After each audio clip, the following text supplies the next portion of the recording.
எல்லாருக்கும் வணக்கம். இன்னைக்கு நம்ம பேச போற தலைப்பு கந்தன். யார் இந்த கந்தன்? அவரை பற்றி தான் இப்போ நான் டீகோடிங் சொல்ல போகிறேன். என் வீடியோலாம் கொஞ்சம் பயம் காட்டுற மாதிரி இருந்தால், மனசு உங்களுக்கு கஷ்டப்படுற மாதிரி இருந்தால் பார்க்காதீங்க. ஏன்னா என்னோட அனுபவம் அப்படி. என்னோட அனுபவத்தை நான் சொல்ல வந்திருக்கிறேன். ஒவ்வொரு ஜீவனும் மரணம் என்ற ஒரு சூழ்நிலையை சந்திக்காமல் போகவே போகாது. அதுலேருந்து எப்படி தப்பிச்சு வெளியே போகிறன்ற டெக்னாலஜி தான் இப்போ நான் சொல்கிறேனே தவிர, உங்களை பயம் காட்டியோ பயமுறுத்தியோ இந்த வார்த்தையை நான் சொல்லலை. இருக்கிற ஃபேக்ட் இதுதான், உண்மை இதுதான், சத்தியம் இதுதான், வேற வழியே கிடையாது. தண்ணியில் கடலில் குளிச்சுட்டு நான் உடம்பே நனையாமே இருக்கிறேன்னா அது ஏற்றுக்க முடியாதுல்ல. அதே போல் தான் பிறந்துட்டா இந்த உடல், இந்த குரோமோசோம் உடல் பூமிக்கு சொந்தமானது. இது எடுக்கும்போது நீ கூட சேர்ந்து போயிடக்கூடாது. இதுதான் கான்செப்ட். நீ இருந்து தப்பிக்கணும். இதுதான் ஆடு புலி ஆட்டம். இதுதான் பிளஸ் இன்ட்டு மைனஸ் என்ற அல்ஜிப்ரா கணக்கு. புரியுதுங்களா? எல்லாமே சயின்ஸ் தான். இதை வச்சு தான் இருக்குது. Plus into plus, minus into minus plus, எல்லாமே இந்த கோட் வேர்டு தான். இந்த யூனிவர்ஸ் ஒரு கோடு வேர்டு நம்பர் தான் எல்லாமே. அப்போது நான் சொல்கிறதுலாம் கொஞ்சம் பயமாக இருந்துச்சுன்னா ஸ்கிப் பண்ணிட்டு போயிடுங்க.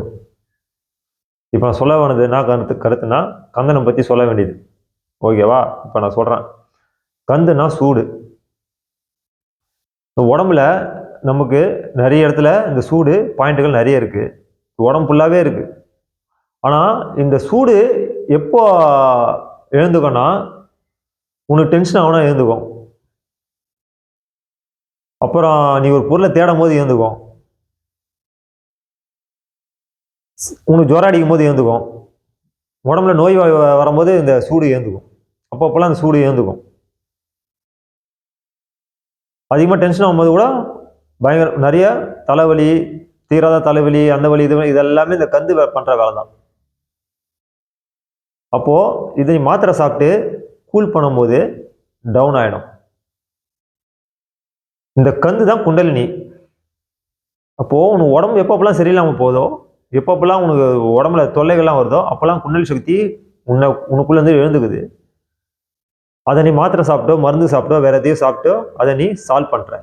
அப்போது உன்னோட காற்று மலையும் கீழே இறங்கிடும், இடத்த நோக்கி இறங்கிடும். அப்போ இடத்த நோக்கி இறங்கினவுடனே உனக்கு நல்லா தூக்கம் வந்துடும். நீ தூங்கிடுவ. அந்த டென்ஷனை மறந்துடுவேன். உனக்கு எப்பவுமே டென்ஷனை மறந்துடணும். அந்த டென்ஷன் ஏன் நான் ஆராய்ச்சி பண்ணி கண்டுபிடிக்க மாட்டேன். ஆனால் டென்ஷனை மறந்துடணும், உலகத்தோடு ஜாலியாக இருக்கணும். இதுதான் உன்னோட கான்செப்ட். மக்களோட கான்செப்டே இதுதான். அப்போது இந்த கந்து கடைசி நேரத்தில் எனர்ஜி வரைக்கும் அதுவும் சாலாகினே வரும். அப்போது எப்போ உடம்புல சுத்தமான எனர்ஜி உன்னை விட்டு போதோ அப்போ அவன் ஏந்துப்பான்.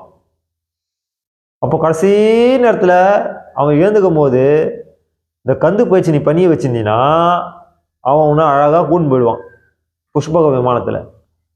அப்படி இல்லைன்னா பூமியில் போட்டு பாதலை மண்ணறைக்குள்ளே போட்டு மூன்றும் இந்த உலகம், எர்த்து, இந்த மேக்னட் கோர். ஏன்னா அது மாதிரி சிஸ்டத்தில் தான் இந்த உலகம் படைக்கப்பட்டிருக்கு. அப்போது சிக்கந்தன். அப்போது சிக்கிற இடத்துல கந்து சிக்குது. எந்தெந்த இடத்துல சிக்குதுன்னா 8 இடத்துல சிக்கும். அப்போ 8 இடத்துல சிக்கிற இடத்த உடைக்கிறது தான் சிக்கந்தன் என்ற பேர். இதுதான் நம்ம கோழியை பார்த்தா சிக்கனுன்றோம். புரியுதுங்களா? சூடு, கோழிக்கறி சூடுன்றது ஏன் காரணம்? சிக்கந்தன். சூடுனா கந்து. அப்போ இந்த கந்து பயிற்சியை நீ பண்ணி வச்சு நீ உன் வாழ்க்கை நீ தப்பிச்சிக்கினா நீ சொர்க்கம் உனக்கு. இல்லைன்னா மண்ணறை வீடு தான். இதுக்கு மேலே எனக்கு சொல்ல தெரில. நன்றி, வணக்கம்.